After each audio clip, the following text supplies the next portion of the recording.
Hello, आज हम पढ़ेंगे हिंदी का प्रयोगधर्मिता। हिंदी का प्रयोग कैसे कैसे होता है, किस प्रकार होता है। तो हमारा टॉपिक है प्रयोगधर्मिता।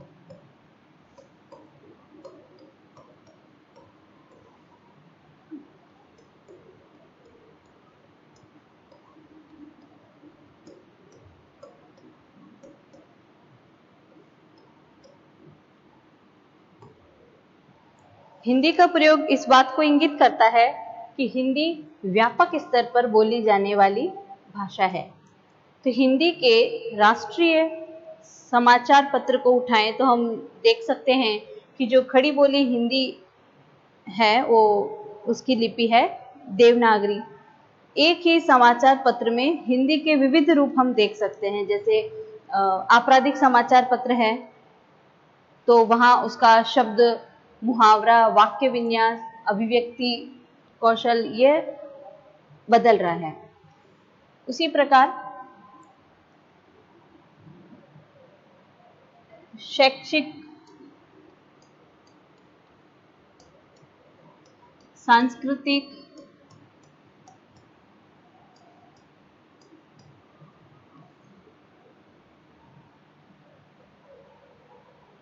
समाचारों का रूप,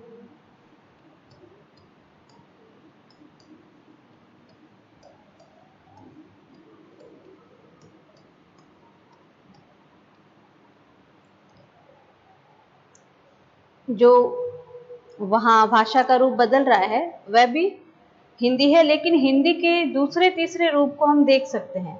इसी तरह हम खेलों की भाषा, बाजार भाव की भाषा, शेयर मार्केट की भाषा और संपादकीय भाग, उसकी भाषा आदि की अलग अलग भाषा शैली को हम देख सकते हैं। तो विज्ञापनों की जो भाषा है उनका जो वर्गीकरण है, जैसे बच्चों के लिए विज्ञापन,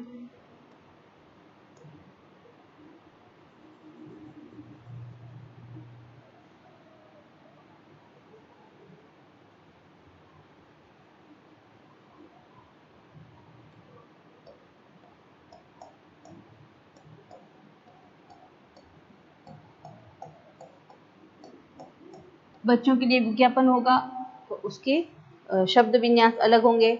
महिलाओं के लिए विज्ञापन होगा, उसके शब्द विन्यास अलग होंगे। कृषकों के लिए, बेरोजगारों के लिए विज्ञापन, अविवाहितों के लिए विज्ञापन, वैवाहिक विज्ञापन, खरीद फरोख्त के विज्ञापन, खाने पीने, जीवन मरण के विज्ञापन, ये सभी अलग अलग प्रकार के होते हैं। तो भाषा प्रयोगधर्मी होते ही अलग अलग रूपों में हमारे सामने आती रहती है। ये उसके संदर्भ सापेक्ष आवश्यकता और अपेक्षा भी होती है। तो भाषा जो है अलग अलग रूप में क्यों आती है? क्योंकि उसकी संदर्भ सापेक्ष आवश्यकता होती है। अलग अलग संदर्भों में अलग अलग उसका शब्द विन्यास होता है, अलग अलग रूप में वो दिखाई देती है। संदर्भ सापेक्ष भी होती है और आवश्यकता भी होती है उसकी।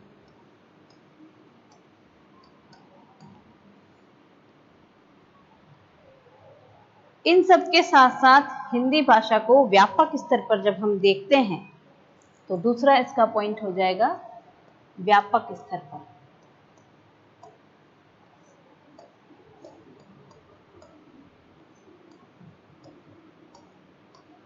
पहला हमने देखा प्रयोगधर्मिता के स्तर पर, फिर है व्यापक स्तर पर। व्यापक स्तर पर जब हम देखते हैं तो वह हिंदी भी अनेक रूपों में हमारे सामने आती है। जैसे संपर्क भाषा के रूप में हिंदी हमारे सामने आती है, फिर जिससे हम लिंक लैंग्वेज कहते हैं, संविधान में उसकी चर्चा की गई है। यानी अखिल भारतीय स्तर पर पूरे देशवासियों को जोड़ने का, विचार विनिमय का, संपर्क का माध्यम वह बन रही है। तो ये व्यापक स्तर पर हमने देखा। अब हम देखते हैं राजभाषा हिंदी, राष्ट्रभाषा हिंदी। राष्ट्रभाषा से तात्पर्य है एक राष्ट्र की जो जितने भी उनके निवासी हैं, लोग हैं, उनकी बोलने की जो भाषा है वो राष्ट्रभाषा।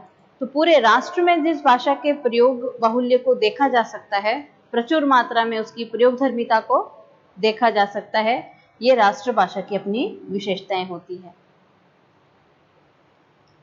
राष्ट्रभाषा से अभिप्राय जैसे शिक्षा, प्रशासन,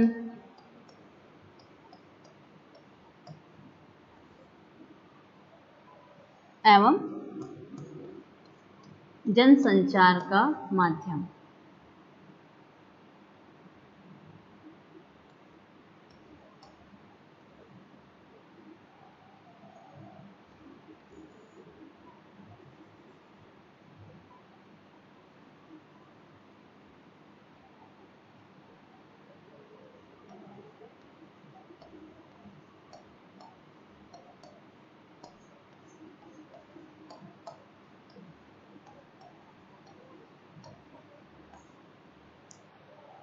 राष्ट्र की भाषा अर्थात राष्ट्र जिस भाषा का प्रयोग करता है वह उस राष्ट्र की राष्ट्रभाषा कहलाती है। पूरे भारत में इसका प्रयोग बाहुल्य है। हालांकि संविधान रूप से ये राष्ट्रभाषा नहीं है, इसलिए इसे राष्ट्र की भाषा तो हम कह सकते हैं। और राष्ट्र की भाषाओं में हम उन 22 भाषाओं की चर्चा भी हम करते हैं जो संविधान की 8वीं अनुसूची में शामिल है। तो उपबोली से विकसित होती हुई कोई भाषा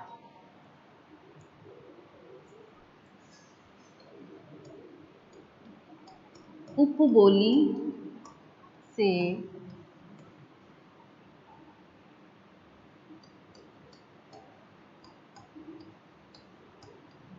विकसित होती हुई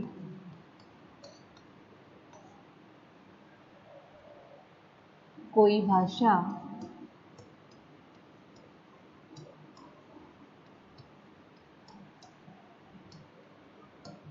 जब उपबोली से विकसित हुई कोई भाषा जब आदर्श भाषा बन जाती है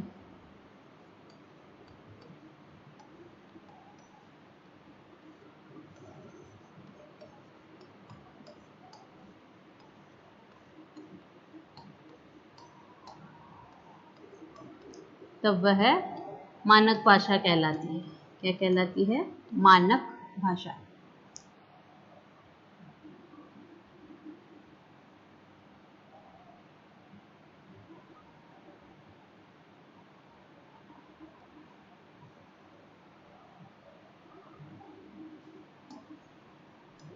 मानक भाषा का अर्थ क्या है?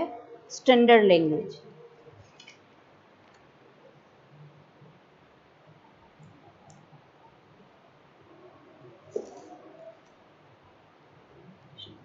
मानक भाषा को रचनात्मक भाषा भी कहा जाता है।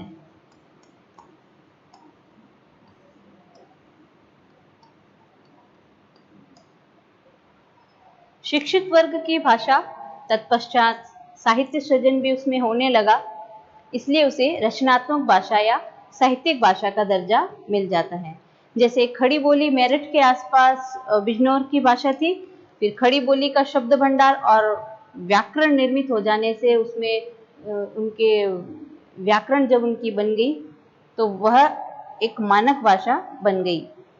साहित्य, शिक्षा, दूरदर्शन, आकाशवाणी, पत्र पत्रिकाएं आदि में हिंदी जो है वह मानक भाषा के रूप में ही है। फिर 11वीं सदी में हिंदी के आविर्भाव से लेकर आज तक राष्ट्रभाषा के रूप में हिंदी की जो विकास परंपरा है उसको हम 3 भागों में विभक्त कर सकते हैं, जैसे आदिकाल, मध्यकाल और आधुनिक काल। तो आदिकाल के आरंभ में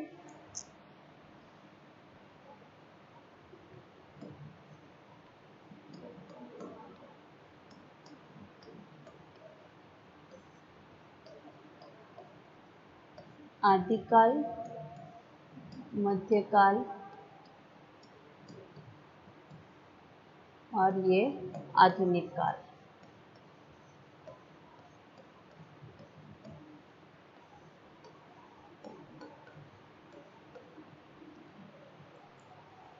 आदिकाल के आरंभ में 13वीं सदी तक भारत में जिन लोक बोलियों का प्रयोग होता था वे प्राय संस्कृत की उत्तराधिकारिणी थी। फिर प्राकृत और अपभ्रंश से विकसित होती हुई कहीं उन्हें देशी भाषा कहा गया, कहीं अवहट कहा गया, कहीं डिंगल या पिंगल कहा गया। तो उसमें भाषा का रूप वह था। असम, बंगाल से लेकर के पंजाब और हिमालय से लेकर महाराष्ट्र तक सर्वत्र सिद्ध साधुओं, मुनि योगियों ने जनता के मध्य जिन धार्मिक, आध्यात्मिक, सांस्कृतिक चेतना का संचार किया, उसका माध्यम लोक बोलियां या जनभाषा ही थी, जिन्हें पंडित चंद्रधर शर्मा गुलेरी, राहुल सांकृत्यायन तथा आचार्य हजारी प्रसाद द्विवेदी ने उन्हें पुरानी हिंदी का नाम दिया है। हिंदी के समानांतर जो मैथिल कोकिल जिन्हें कहा जाता है विद्यापति जी, उन्होंने जिस सुललित मधुर भाषा में राधा कृष्ण प्रणय संबंधी जो सरस पदावली की रचना की, उसे उन्होंने देसिल बयाना मतलब देसी बयान कह सकते हैं, देसी भाषा कह सकते हैं, उसे उन्होंने अवहट का नाम दिया था। फिर पंजाब के जो अब्दुल रहमान हैं, उन्हें उनकी जो रचना है संदेश राशक, उसमें परवर्ती अपभ्रंश में की थी उसकी रचना, जिसे पुरानी हिंदी या पूर्ववर्ती रूप उसका माना जा सकता है। फिर रासो काव्य की जो भाषा थी वह डिंगल मानी गई थी, जो वास्तव में पुरानी हिंदी का ही एक प्रकार है। सबसे पहले इसी पुरानी हिंदी को हिंदवी अथवा हिंदी के नाम से अमीर खुसरो ने पहचान दी थी। फिर उसके बाद आदिकाल के बाद है मध्यकाल। मध्यकाल में भक्ति आंदोलन के प्रभाव से हिंदी भारत के एक छोर से दूसरे छोर तक जनभाषा बन गई। दक्षिण के विभिन्न दार्शनिक आचार्यों ने उत्तर भारत में आकर संस्कृत के दार्शनिक चिंतन हिंदी के माध्यम से लोकमानस में संचालित किया। फिर दूसरे शब्दों में हम कहें तो हिंदी जो है व्यावहारिक रूप से राष्ट्रभाषा बन गई। फिर मध्यकाल के बाद है आधुनिक काल। आधुनिक काल में हिंदी भारत की राष्ट्रीय अस्मिता का प्रतीक बन गई थी। चाहे पत्रकारिता का क्षेत्र हो, चाहे स्वाधीनता संग्राम का, हर जगह की हिंदी ही जनता के भाव विनिमय का माध्यम बनी। फिर आधुनिक काल में जो प्रथम युग जो था उसे भारतेंदु युग के नाम से जाना जाता है। भारतेंदु हरिश्चंद्र, स्वामी दयानंद सरस्वती, महात्मा गांधी,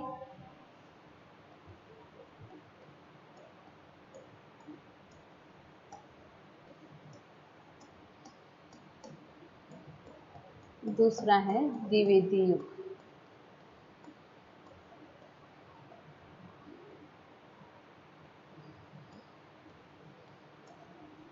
भारतेंदु हरिश्चंद्र, स्वामी दयानंद सरस्वती, महात्मा गांधी सरीखे जो राष्ट्र पुरुष हैं, उन्होंने राष्ट्रभाषा हिंदी के जरिए ही समूचे राष्ट्र में संपर्क किया और वह सफल भी रहे। फिर राष्ट्रभाषा के बाद हम देखते हैं राजभाषा। राजभाषा क्या है?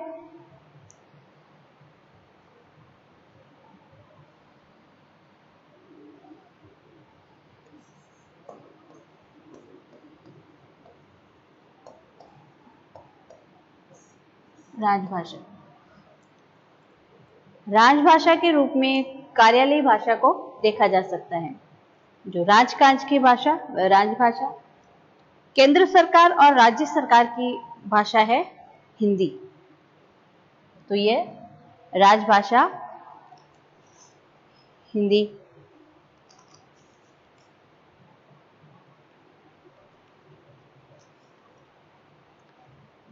उन्नीस सौ 1955 में राजभाषा आयोग का गठन किया गया था। 1955 में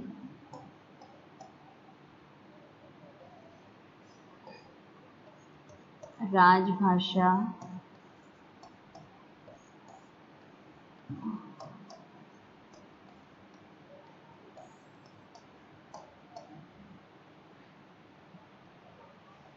किसी भाषा को साहित्य, शिक्षा और संपर्क भाषा के रूप में अपना लिया जाता है तो वह राजकाज की भाषा बन जाती है।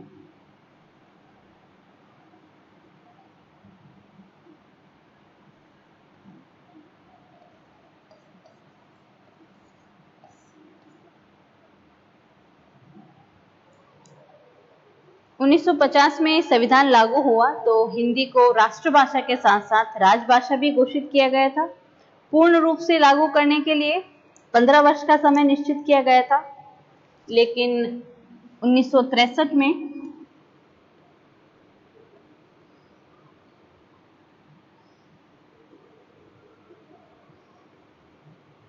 जो भाषाई दंगे हुए थे,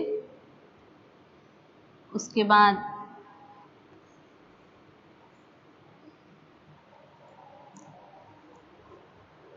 संसद में एक राजभाषा विधेयक पारित किया गया, जिसे आगे चलकर सन 1973 और फिर 1983 में 2 बार संशोधन भी किए गए, लेकिन राजनीति के कारण अंग्रेजी भाषा को भी राजभाषा का दर्जा दे दिया गया।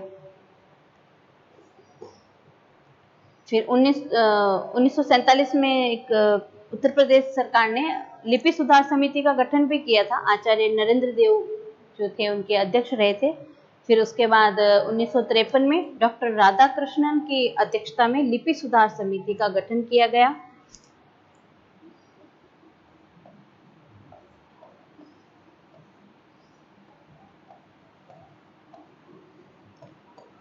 लिपि सुधार समिति का गठन किया गया था 1953 में।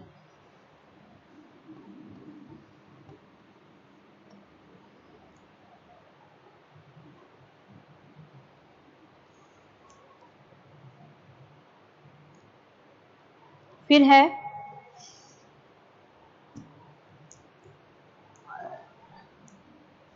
राष्ट्रभाषा और राजभाषा पढ़ लिया। फिर प्रयोजन मूलक भाषा, जिसे स्पेसिफिक पर्पज भी कह सकते हैं।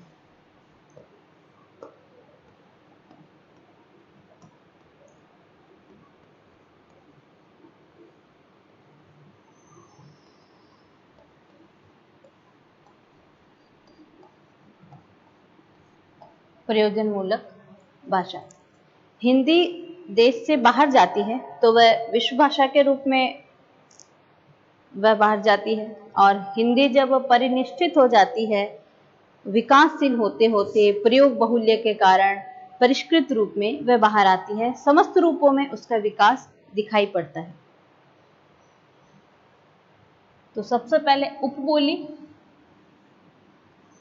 उपबोली से फिर बोली, उपभाषा,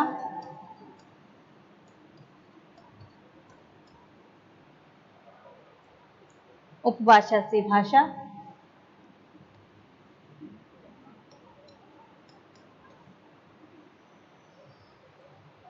फिर परिनिष्ठित भाषा,